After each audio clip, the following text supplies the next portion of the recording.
Hello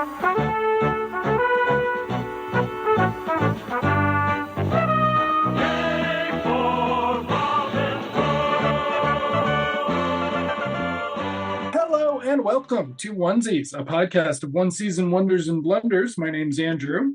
My name is Emily.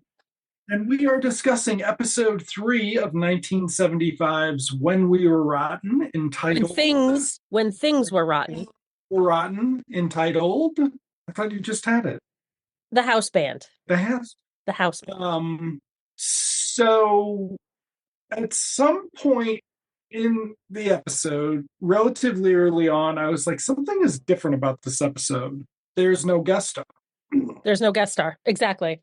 Not just that there's no Sid Caesar, there's no guest star. And we have our normal band of merry men.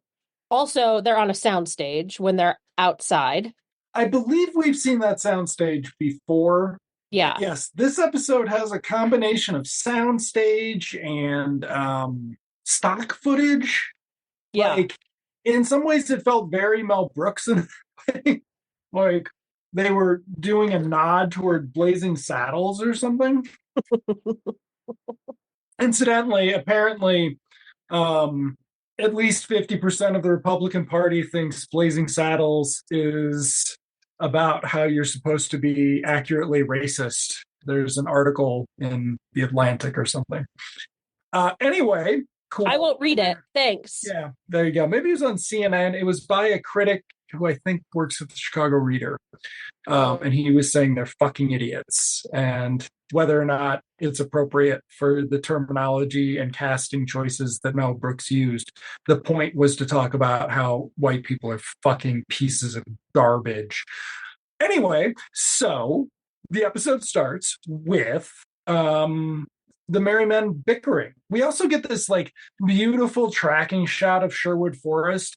We get silent movie-esque title cards where they descend into commenting directly on the action, even at commercial breaks, as though it's Fishing with John and they're fucking with the narration guy.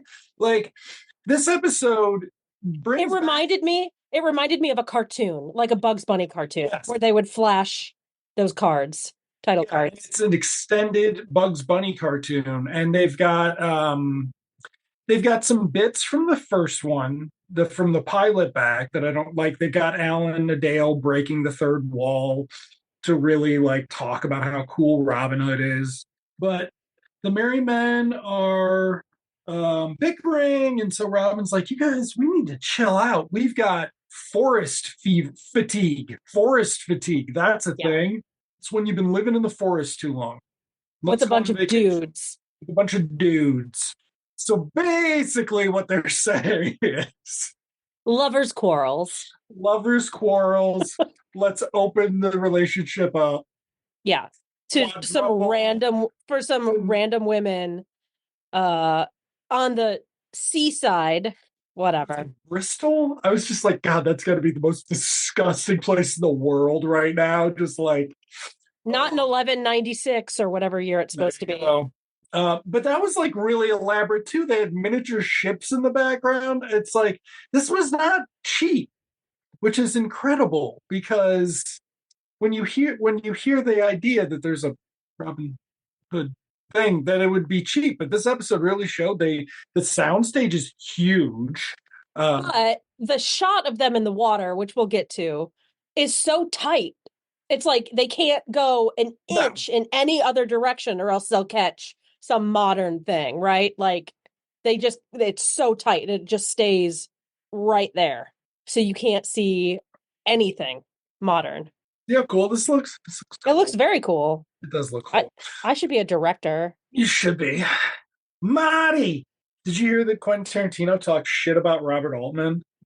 And he's like, he's a fucking stupid pothead. He sucks. On his podcast, on Tarantino's podcast. And somebody was like, well, yeah, the story of that is he met Altman and he was like a big Altman fan in the 90s. And Altman was like, yeah, you fucking suck. And he's like, man, fuck you. You fucking pothead. I'm shocked. Knock it off with the toes. Knock it off with the feet, Quentin. I'm shocked that he's holding a grudge against somebody for not liking him. what do you do with your 76 hours of footage of your actress's feet that you had them shoot? And Robert Altman was like, what the fuck are you talking about? Fuck off.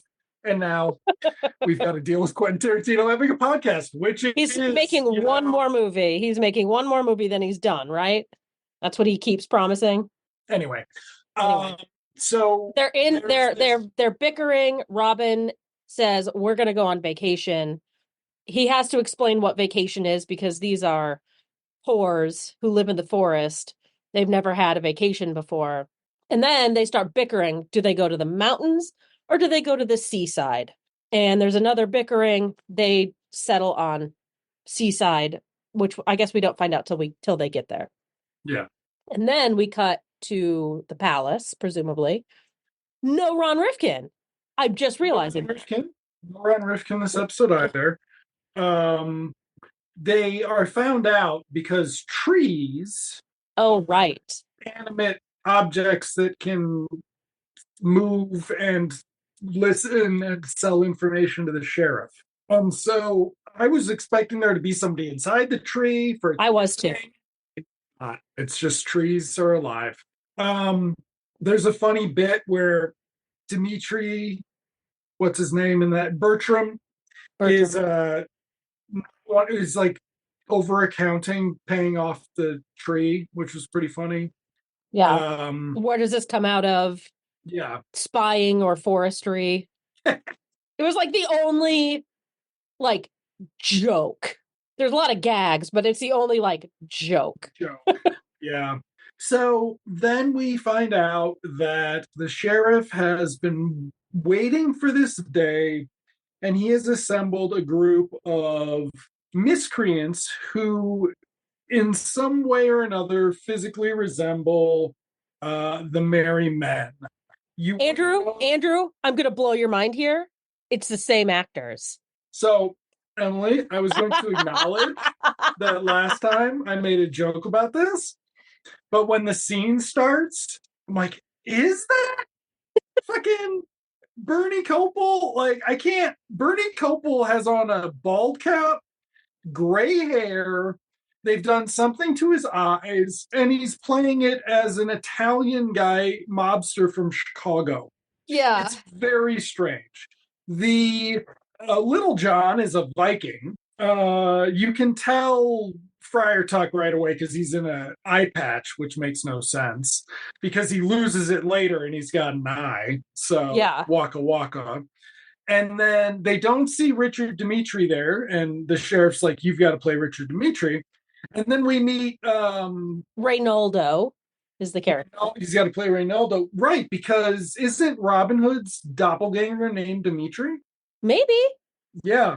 So Yeah. Robin's doppelganger is this Russian savage named Dmitri who gets horny for Maid Marian at one point and Who doesn't? gives Really? Dick Gaultier or whatever his name is.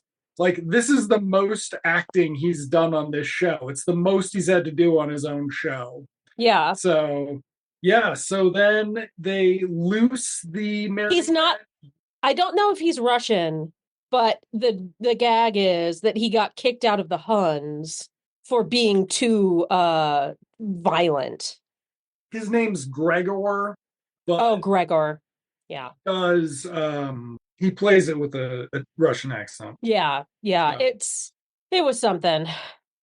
Good opportunity for them to be savage, for a lack of a better word, because they're all playing like historical people who have been like particularly brutal. I wish that they had done it a different way and had Bernie Copel as the mob guy at the end, because he's the only one that doesn't fit, right? I mean, none of them fit, really. The Huns were like 600 years before this. The Vikings were, I guess, roughly about that time, but I just wish that they had saved the Bernie Copel thing for the end as like the joke. Yeah. Whatever. It's not a joke. But the episode then consists, for most of it, of the same shot of the evil merry men running out of the castle to piss off the villagers, while Robin and the men are hanging out on the beach, having spring break, meeting some ladies, wearing some interesting swimwear, that sort of thing. Yeah. And there's a scene where, yeah, so the Gregor persona approaches Maid Marian in the castle, and she rebuffs his advances, thinking it's Robin Hood, and he's just gone, just can't wait anymore. I'm like, because, they miss a joke about the maid part, but whatever. Yeah.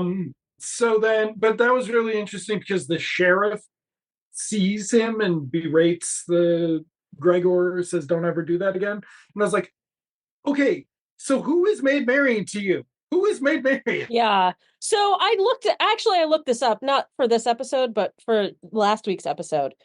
And Maid Marian is a character that kind of was eventually woven into the Robin Hood tale because, it was like an oral tradition type of a thing where there were all sorts of little things. But she actually won. She was supposed to be like stronger, not a bimbo.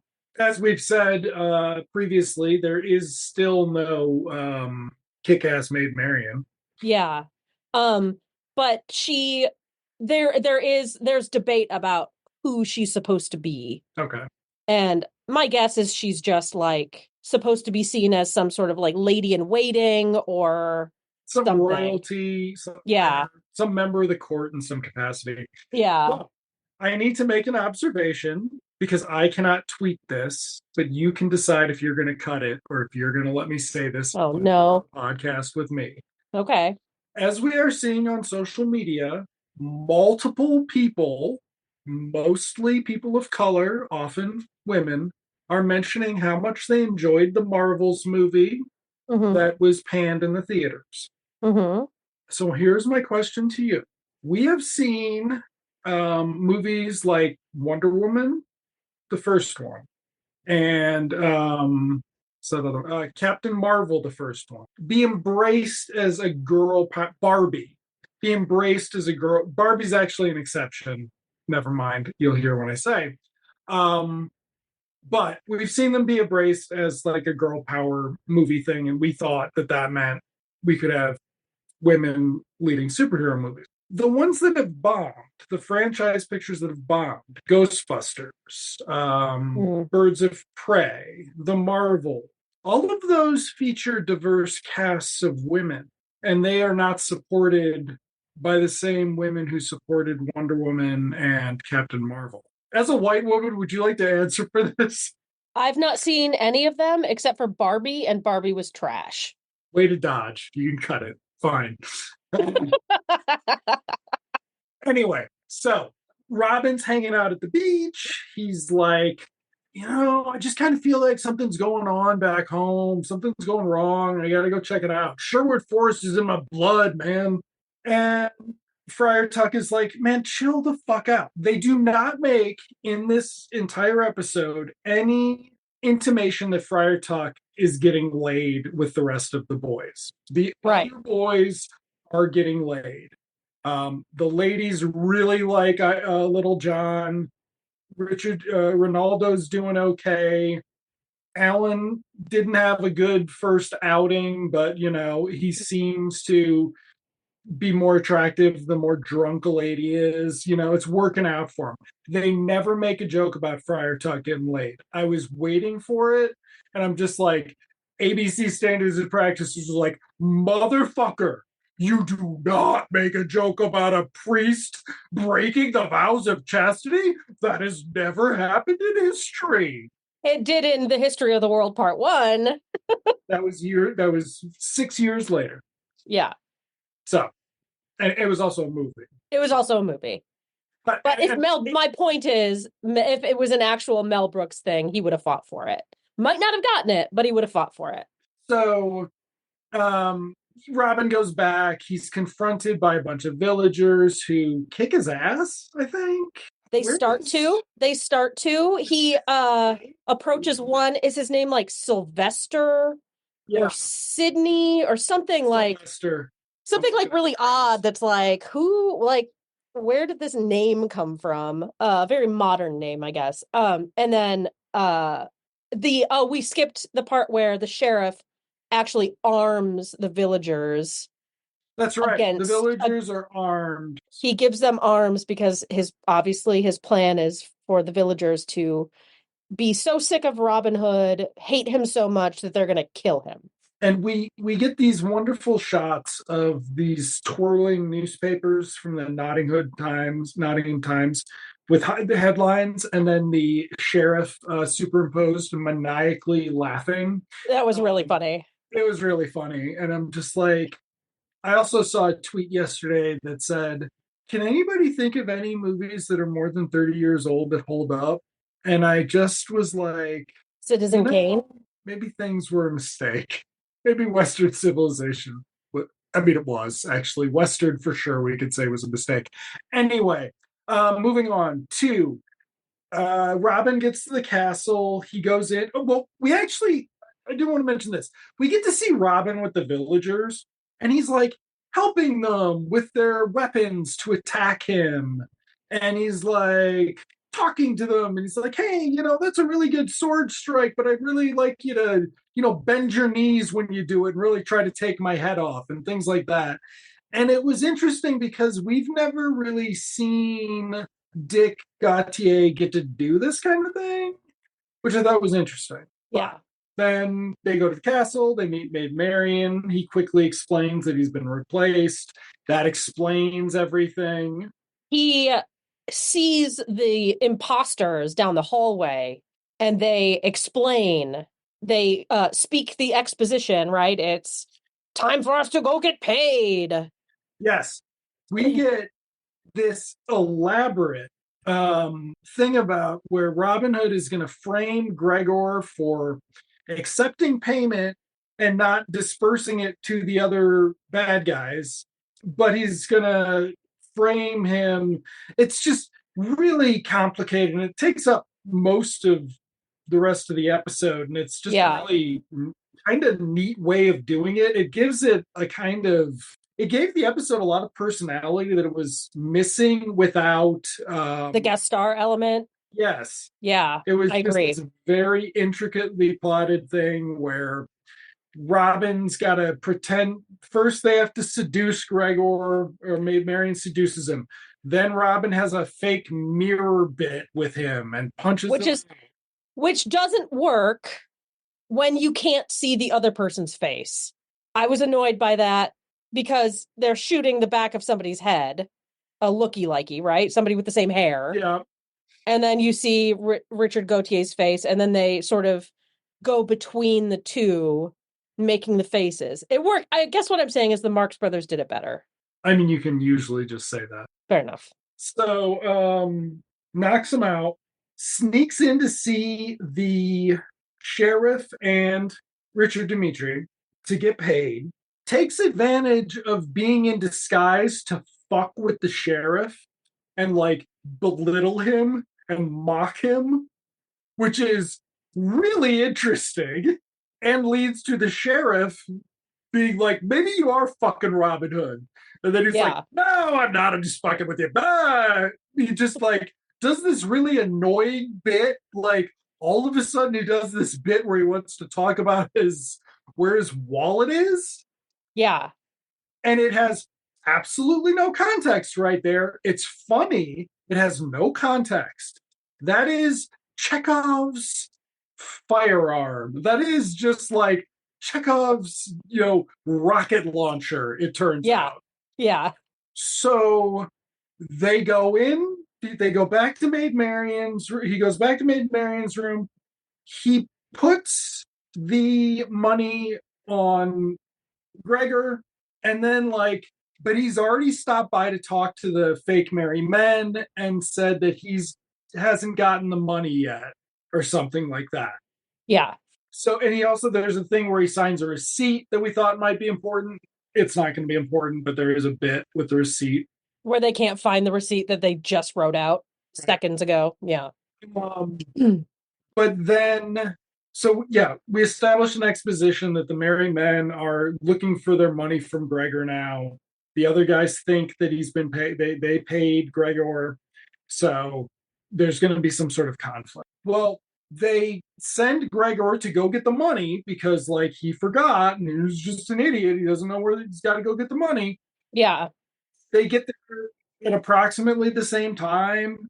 Or he gets there and they're already arguing with them. He tries to escape a little bit later from them. But yeah, so basically, Gregor walks in, says, I don't have the fucking money. What are you talking about? These guys are all lying. They wait for the receipt. The receipt proves him a liar. They attack him. Where's the money? Where's the money? It's in the wallet on the back of his little wallet. He can't shut Yeah. up about it. I was just like, holy fucking shit. Like, just, you don't see that much anymore. Like, No. so somehow the villagers aren't mad at the sheriff, even though they know what's going on. Robin, they talk about their favorite parts of vacation. What else am I forgetting? Um, I Maid Marian and Robin are like talking separately. I was hoping that there would be some conversation about the, excuse me, about the women. I love when TV shows pit women against each other, so I was hoping that she would like get jealous that Robin was I was spending time expecting with it other too, but women. yeah, Yeah. there wasn't. Um, that's my favorite TV trope is pitting women against each other for mediocre men. um, but I honestly, other than that, I don't remember if all those baddies are in prison again, or like I do not remember what happens besides they share a kiss and Yeah. the end. It was good. It was a solid episode Yes. that could have benefited from a guest star. Yeah. I don't know But where you would have put them, yeah, I don't know where you would have put them either. but it does feel a little bit like when they're like, we've got some money, we just don't have the guest star. We can just do this, and they sort of threw it together with some stock footage. Because it's not a cheap episode. Like there's a lot going on, but there's not a cast. It's not Yeah. even it's regular cast playing multiple parts and shit. Yeah. And yeah, so it was like it's good, but Yeah. it's not Sid Caesar, right? Like, Well, well, first, before we get on to the next episode, was there a laugh track in this one? yes, there was. It was Okay. not as overbearing, but there was a laugh track. Okay. The next episode has a guest star. Have you seen this? No. Okay. It is the late, great Dudley Moore. The episode is directed by Marty Feldman, but Dudley Moore, my husband and I just discussed this. We can't tell, might be a little bit browned up. He's definitely playing outside his race. The American Broadcasting Company. Fuck yes. So and he's a sheik. So my guess is that this is where we start getting talks about Middle East conflict, oil, No. things about the 70s that I was not alive for. Oh, please tune in to this, our podcast, where we discuss television shows and, global politics that are still playing out in the modern. I am not discussing global politics with you on our podcast ever. Thank you very much. You're welcome. Yeah, I mean, I know because you wouldn't talk about how white women aren't supporting I can't. with women of color I as their can't friends. because I haven't seen any of them except for that piece of trash Barbie. You should have seen. That's such a weird statement. I don't watch Marvel movies at all. So this isn't like I'm not watching it because I don't like women. This is I don't like Marvel. I have The no Marvel interest. thing, the Miss Marvel is I don't know. I don't know. I have no interest in engaging with men on the internet outside of the internet. So watching Marvel movies is just not something I have any interest in doing. I want to watch Japanese wrestling and John Lurie movies. That's what I want. Maybe we're gonna have to watch that god awful Marvel series. Which one? Not the Immortals, not the Eternals, the fuckers that live on the moon. Oh, there's a one called The Fuckers That Live on the Moon. That's a really interesting title. Fuckers that live on the moon. It is blah blah blah. How is this even possible that I can't do this? Inhumans. Okay, there. I saw the thing of it. So Inhumans was, by all accounts, fucking god awful. And it is first and only season. It's 8 episodes. I don't. Oh, it's by the guy who made fucking the S Darko. It's Chris Fisher. Oh, this would be fucking terrible. I'm not gonna make you watch that. Thank you. Thank you. Well, thank you all for listening this week as we discussed When Things Were Rotten, episode 3, whatever the title of the episode was. Wow. The house band. The house band, yes. Join us next week. We'll be discussing episode 4. I can't wait to see Dudley Moore in brownface. Very excited. Thank you for picking this. This is the reason why you picked this show, right? You know it. At least it's not Peter Sellers in the party. Ooh. I mean, we don't know. We don't know. We don't know. We can't know. So join us next time. Thank you all. Andrew, I'll see you in Television Land. You in Television Land. The merry men, he got they wore outfits made of plain green cotton. Helping victims was their business. Boy, oh boy, was business good. Good for Robin Hood. They laughed, they loved, they fought, they drank. They jumped a lot of fences. They robbed the rich, gave to the poor. Excess, but they kept for expenses. So when other legends are forgotten, we'll remember back when things were rotten. Yay for Robin Hood. They laughed, they loved, they fought, they drank. They jumped a lot of fences. They robbed the rich, gave to the poor. Excess, but they kept for expenses. So when other legends are